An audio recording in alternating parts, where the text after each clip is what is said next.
ओडिशा कर्मजीवी सांबादिक संघर वार्षिक बैठक एवं नुआखाई भेटघाट कार्यक्रम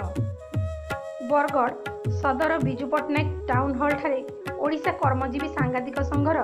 11तम वार्षिक बैठक एवं नुआखाई भेटघाट कार्यक्रम अनुष्ठित हो कार्यक्रम में ओडिशा कर्मजीवी सांबादिक संघर राज्य उपसभापति परमानंद मिश्र अध्यक्षता करथिबा बेले मुख्य अतिथि भाव बरगढ़ सांसद प्रदीप पुरोहित सम्मानित अतिथि भाव ओडिशा कर्मजीवी सांबादिक संघर राज्य सभापति सुज्ञान चौधरी पद्मश्री लोककवि हलधर नाथ बरगढ़ विधायक अश्विनी षडंगी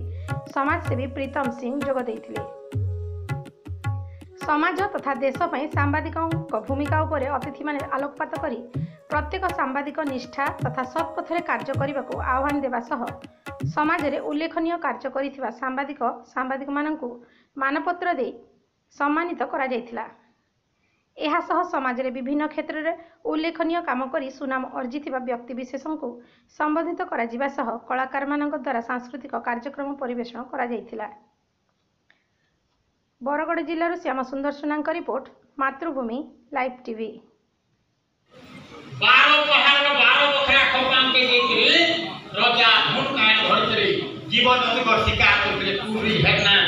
चिथल समर मार्गे घोड़ा के नदी के आनी